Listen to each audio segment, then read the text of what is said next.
السلام علیکم ورحمۃ اللہ وبرکاتہ۔ الحمدللہ رب العالمین والصلاة والسلام علی رسولہ الکریم وعلی آلہ وصحبہ اجمعین ومن تبعہ بإحسان الی یوم الدین، اما بعد۔ محترم بھائیوں اور بہنوں، ریاض الصالحین کے مختلف ابواب کا خلاصہ لیے آپ کی خدمت میں حاضر ہیں۔ امام نووی رحمۃ اللہ علیہ، جو 7ویں صدی ہجری کے بہت بڑے عالم دین اور مشہور محدث ہیں، جن کی حدیث پر مختلف کتابیں ہیں، انہوں نے ذخیرہ حدیث سے یہ مجموعہ تیار کیا ہے جو آپ کی خدمت میں ترتیب کے ساتھ پیش کیا جا رہا ہے۔ اپنے ایمان اور عقائد کو مضبوط کرنے، اپنے اعمال کو سنت کے مطابق سنوارنے اور بنانے، اور اپنے نفس کا تزکیہ کرنے کے لیے یہ کتاب بہت ہی زیادہ مفید اور مؤثر ہے۔ اس کا مطالعہ کریں، اس کو سمجھیں اور اس پر عمل کرنے کی کوشش کریں۔ ہم اس سے پہلے تقوی کے بارے میں بتا رہے تھے کہ تقوی ایک ایسی صفت ہے جس کا قرآن کریم میں کثرت کے ساتھ ذکر کیا گیا۔ کامیاب آدمی وہی ہے جو متقی ہوگا۔ آخرت کی نعمتیں متقی لوگوں ہی کے لیے ہیں۔ ان للمتقین مفازا، وہی لوگ کامیاب ہوں گے جو تقوی کی صفت کو اپنائیں گے۔ تقوی اللہ تعالیٰ کے حکم پر عمل کرنے کا نام ہے۔ اللہ نے جو کچھ کہا ہے اس پر آدمی عمل کرے، اور جن چیزوں سے منع کیا ہے اس سے باز آئے، اسی کو تقوی کہتے ہیں۔ وہی آدمی متقی ہے۔ اس کے لیے قلب و دماغ کی دنیا کو بنانا اور سنوارنا ہوگا۔ جس دل میں اللہ اور اس کے رسول کی محبت بس جائے وہی آدمی متقی ہے۔ اس کے لیے بناوٹی انداز کی ضرورت نہیں ہے، تصنع اور تکلف کی قطعاً ضرورت نہیں ہے۔ اس کے لیے دل و دماغ کو آمادہ کرنا یہ بہت زیادہ ضروری ہے۔ اس کے لیے قرآن کریم میں جو حکم دیا گیا، سورہ آل عمران آیت 102، کہ تم اللہ کا ایسے تقوی اختیار کرو جیسے کہ اس کا حق بنتا ہے۔ سورہ احزاب آیت 70 اور 71، کہ اے ایمان والو تم اللہ کا تقوی اختیار کرو اور سچی صاف ستھری بات کرو، اللہ کی اور اس کے رسول صلی اللہ علیہ وسلم کی اطاعت کرو، فرما برداری کرو۔ اور جو آدمی متقیانہ زندگی بسر کرے گا اس کا فائدہ کیا بتایا گیا؟ سورہ طلاق آیت 2، 3 وغیرہ میں جو بات بتائی گئی، وَمَن يَتَّقِ اللَّهَ يَجْعَلْ لَهُ مَخْرَجًا وَيَرْزُقْهُ مِنْ حَيْثُ لَا يَحْتَسِبُ۔ اگر کوئی اللہ کا تقوی اختیار کرے گا، اللہ تعالیٰ اس کو ضائع ہونے نہیں دے گا، بلکہ اس کے لیے اللہ تعالیٰ مختلف دروازے کھول دے گا، اور اس کے لیے روزی کا ایسے جگہوں سے انتظام کرے گا جو اس کے وہم اور گمان میں نہ آتی ہوں۔ یعنی آدمی سمجھتا ہے کہ میں متقیانہ زندگی گزاروں گا تو کون کام دے گا، کہاں سے نفع آئے گا، کہاں سے کماؤں گا۔ گویا وہ یہ کہنا چاہتا ہے اللہ کے قانون پر عمل کروں گا میں فقیر اور کنگال بن جاؤں گا۔ کیا یہ ہو سکتا ہے؟ ہرگز نہیں۔ اللہ تعالیٰ کے راستے پر جو چلے گا اللہ تعالیٰ اس کے لیے غیب سے انتظامات فرما دے گا، ان جگہوں سے دے گا جس کا وہ تصور تک نہیں کر سکتا، جیسے کہ بہت سے لوگوں کا اس سلسلے میں تجربہ ہے۔ اس لیے جو مختلف دعائیں بتائی گئیں، امام نووی رحمۃ اللہ علیہ نے ان میں سے کچھ کا تذکرہ کیا ہے۔ جیسے صحیح مسلم کی ایک حدیث ہے، اور یہ دعا ہمیں کثرت سے پڑھتے رہنا چاہیے، اللہم انی اسألک الہدی والتقی والعفاف والغنی، کہ یا اللہ میں ہدایت کی دعا مانگتا ہوں تجھ سے۔ دیکھیے کیسی بڑی بات ہے۔ کوئی آدمی کو یہ غلط فہمی نہ ہو، میں پیدا تو مسلمان گھرانے میں ہوا، مجھے کیا ضرورت ہے دعا کرنے کی کہ اللہ مجھے راہ راست پر رکھ، یا اللہ مجھے ہدایت کا راستہ نصیب فرما، میں پیدا ہی مسلمان گھرانے میں ہوا۔ یہ شیطانی ہتھ کنڈا ہے، یہ شیطان آپ کو دھوکے میں ڈال رہا ہے۔ چوکنا رہیے، شیطان دشمن ہے، اور دشمن کا کام نقصان پہنچانا ہوتا ہے۔ اس لیے چوکنا رہنے کی ضرورت ہے کہ مسلمان گھرانے میں ہو متقی اور پرہیزگار کی اولاد ہو. شیطان تو ہر ایک کے ساتھ لگا ہوا ہے. اس لیے یہ دعا بتائی گئی کہ یا اللہ مجھے ہدایت کے راستے پر قائم رکھ. قرآن مجید میں بھی تو ذکر کیا گیا نا، ربنا لا تزغ قلوبنا بعد اذ ہدیتنا وہب لنا من لدنک رحمہ انک انت الوہاب. یا اللہ ہدایت دینے کے بعد ہمارے اندر کجی نہ پیدا کر، ٹیڑھا پن نہ آنے پائے. کیا مطلب ہوا اس کا؟ کہ راہ راست پر جو لوگ ہیں ہو سکتا ہے کہ شیطان بھٹکا دے، ہو سکتا ہے ان کو گمراہ کر دے.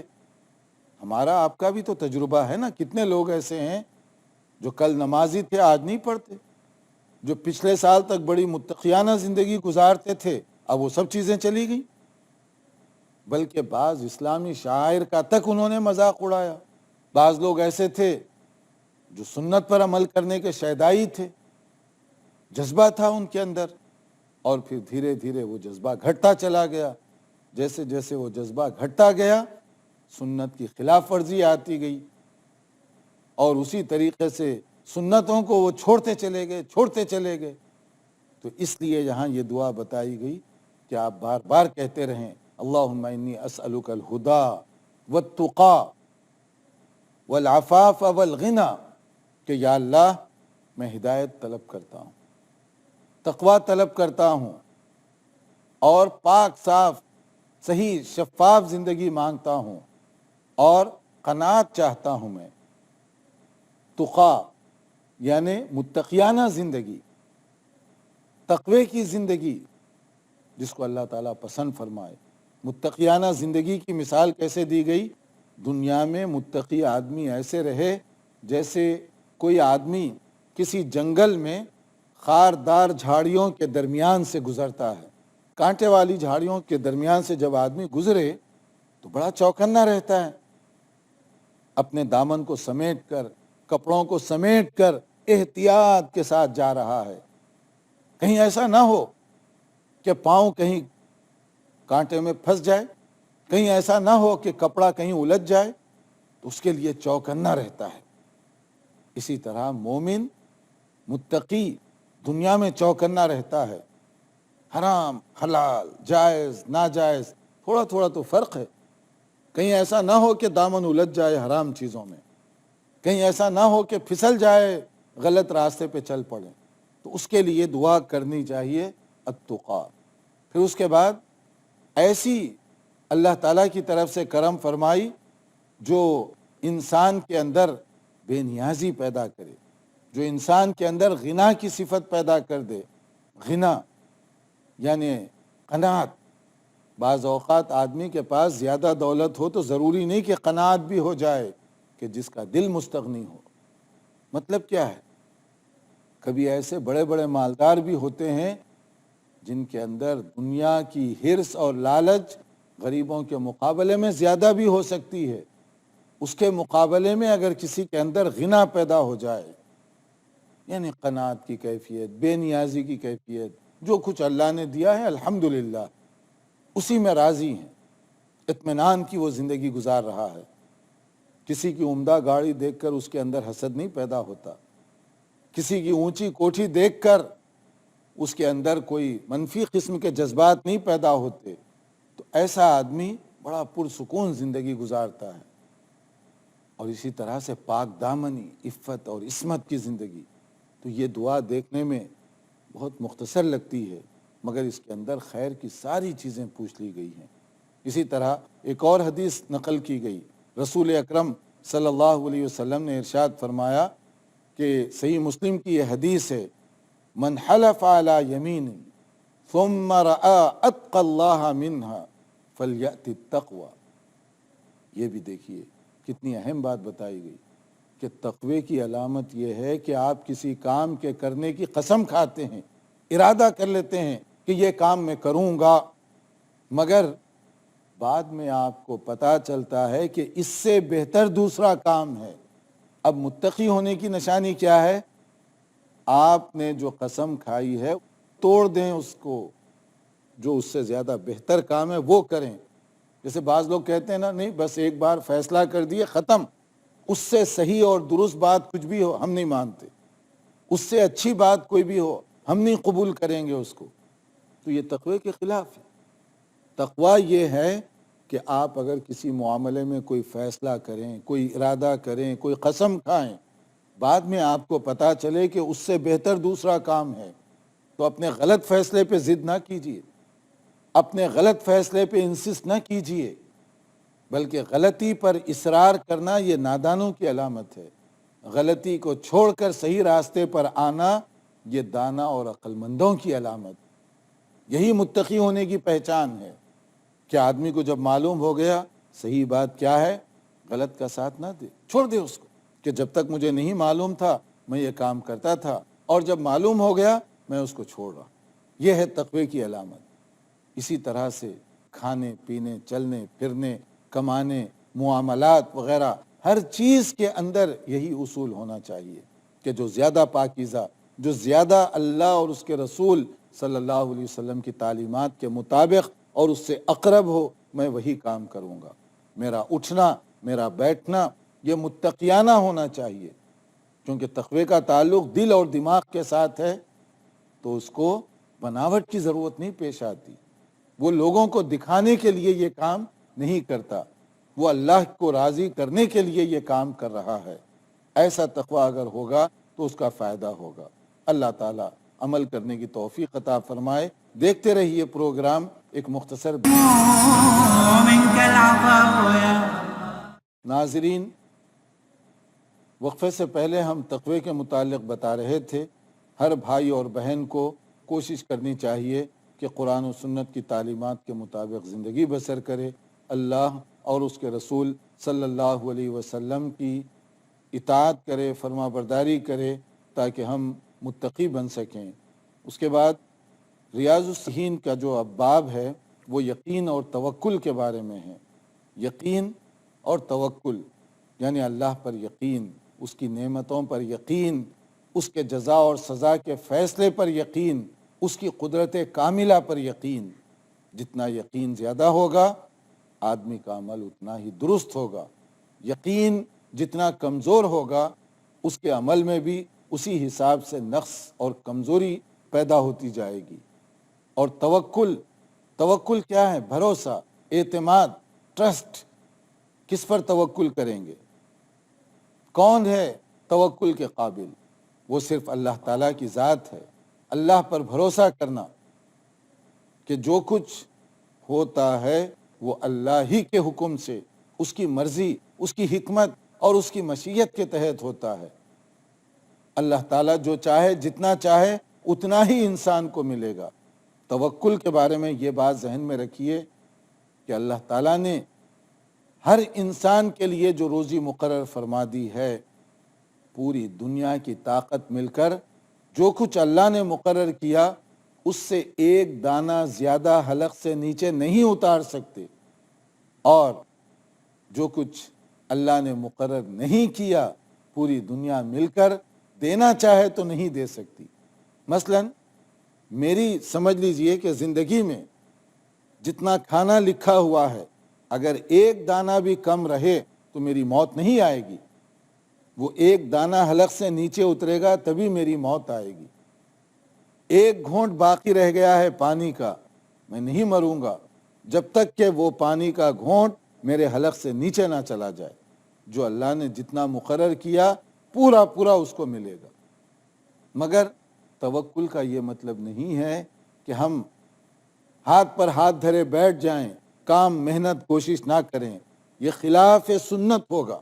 سنت کا طریقہ یہ ہے کہ بھروسہ اللہ پر رکھیں، اسباب، وسائل، سورسز پورے استعمال کریں، کیونکہ یہی نبی صلی اللہ علیہ وسلم کی سیرت ہے، یہی آپ کی ہدایت ہے۔ اور آپ نے اس توکل کو پسند نہیں فرمایا کہ آدمی محنت نہ کرے، کوشش نہ کرے اور کہے کہ اللہ چاہے تو یہ ہو جائے گا۔ یہ بات غلط ہوگی۔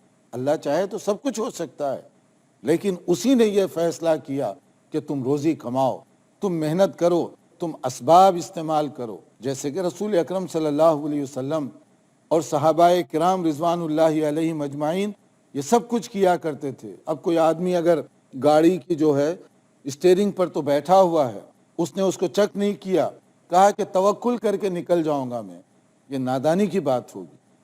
پہلے گاڑی کو چیک کریں، پھر اس کے بعد توکل کریں کہ یا اللہ ظاہری جو اسباب ہیں میں نے تو اس کا کام کر دیا ہے، اب منزل تک پہنچانا یہ تیرا کام ہے۔ یعنی گاڑی ٹھیک ہو منزل تک پہنچ جائیں ضروری نہیں ہے، اس کو کہتے ہیں توکل، کہ ساری چیزیں ٹھیک ہیں مگر یقین ہے کہ اللہ کا فیصلہ ہوگا تو مجھے اس کا فائدہ ہوگا، میں وہ منزل تک پہنچ سکتا ہوں۔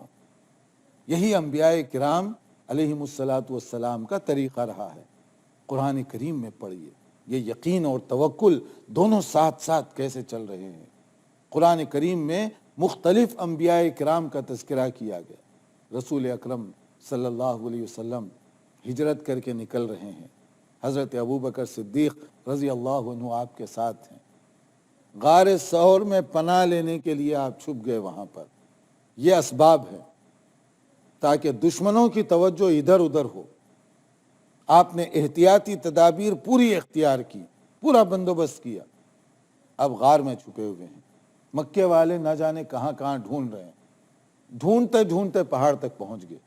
جب وہاں پر پہنچے، قریب آنے لگے، اب حضرت ابوبکر پریشان، انہیں یہ خوف ہے کہ کہیں وہ یہ نہ ہو کہ دیکھ لیں اور اللہ کے نبی صلی اللہ علیہ وسلم کو کوئی نقصان پہنچا دیں۔ پریشان ہوئے جا رہے ہیں، پریشان ہوئے جا رہے ہیں، لیکن نبی صلی اللہ علیہ وسلم اطمینان کے ساتھ ہیں۔ پھر ان کی پریشانی کو دیکھ کر نبی صلی اللہ علیہ وسلم نے کہا لا تحزن ان اللہ معنا، کہ ڈرو نہیں، گھبراؤ نہیں، اللہ جو ہمارے ساتھ ہے اور وہ ہماری مدد کرے گا، یہ یقین ہے، اسے کہتے ہیں توکل۔ حالانکہ وہی منظر ابو بکر بھی دیکھ رہے ہیں، مگر خوف زدہ ہو گئے وہ، جوں ان کے قدم اس کی آہٹ قریب آتی گئی وہ پریشان ہو رہے ہیں، اور نبی صلی اللہ علیہ وسلم دلاسا دے رہے ہیں کہ گھبرانے کی ضرورت نہیں، اللہ تعالی ہمارے ساتھ ہے، وہ ہماری مدد کرے گا۔ اور اللہ نے مدد کی۔ غار کے بالکل قریب پہنچے وہ لوگ اور وہاں ٹھہر کر گفتگو کر رہے ہیں، مگر غار کے اندر دیکھنے کی ان کو توفیق نہیں ہوئی، وہاں سے وہ واپس ناکام و نامراد لوٹ کر چلے گئے۔ اللہ نے اپنے انتظامات سے بچایا۔ اسی طرح موسیٰ علیہ السلام کو آپ دیکھیے، جب اپنے لوگوں کو لے کر نکلے، فرعون کو پتہ چل گیا، اب وہ اپنے لشکر کے ساتھ جاہ و جلال اور غیظ و غضب میں جلتا ہوا آ رہا ہے، ان کو فالو کر کے کہ پکڑیں اور ان کو ختم کر دیں۔ جب موسیٰ علیہ السلام کے ساتھیوں نے یہ منظر دیکھا کہ سامنے سمندر، پیچھے فرعون کا لشکر آ رہا ہے، کہا ہم تو مارے گئے۔ اب موسیٰ علیہ السلام پر حملہ کر رہے ہیں وہ زبان کے ذریعے، الفاظ کے ذریعے، موسیٰ تم نے تو ہمیں مروا دیا، ہم تو ویسے ہی ایجپٹ میں اچھے خاصے بیٹھے ہوئے تھے، تم لے آئے یہاں پر، آگے دیکھو سمندر، کہاں جائیں گے بھاگ کر، اور پیچھے اس کی فوج آ رہی ہے، اب ہمارا کیا بنے گا۔ ایک نبی کا ایمان دیکھیے، وہ بھی یہ منظر دیکھ رہے ہیں، سامنے سمندر ہے اور پیچھے فرعون کی فوج آ رہی ہے، مگر بڑے اطمینان کے ساتھ موسیٰ علیہ السلام نے کیا جواب دیا؟ کلا ان معی ربی سیہدین، گھبرانے کی ضرورت نہیں، اللہ تعالی ہمارے ساتھ ہے، وہ ہماری مدد کرے گا، وہ رہنمائی کرے گا۔ حالانکہ منظر تو دونوں کے لیے ایک جیسا تھا، مگر ایک نبی کا یقین اور توکل کیسے مدد ہوئی؟ اللہ نے کہا کہ مارو لاٹھی اپنی، عصا مارو سمندر پر لاٹھی مارتے ہی راستہ بن گیا، اور بڑے اطمینان کے ساتھ وہ گزر گئے، اور وہی سمندر پیچھے آنے والے جو لشکر تھا اس فرعون کا، اس کے لیے قبرستان بن گیا۔ وہ ابراہیم علیہ السلام کو دیکھیے کہ جب وطن سے نکل رہے ہیں کن کن حالات سے گزرنا پڑا ان کو، بڑے اطمینان کے ساتھ آگ میں ڈالا گیا، یقین ہے، توکل ہے کہ اللہ تعالیٰ بچانے والا ہے۔ ملک سے نکالا جا رہا ہے، ڈیپوٹیشن آرڈر آ گیا، مگر اس کے باوجود وہ کیا کہہ رہے ہیں؟ انی ذاہب الی ربی سیہدین، میں اللہ کے راستے کے لیے نکل رہا ہوں، اللہ کے راستے کی طرف چل پڑا ہوں، وہی میری رہنمائی کرے گا، وہی مجھے صحیح راستہ دکھائے گا، صحیح ٹریک پہ لگائے گا۔ اللہ نے کیسی مدد کی، اللہ تعالیٰ نے کس کس طریقے سے ان کو نوازا۔ تو یہ ہے انبیاء کرام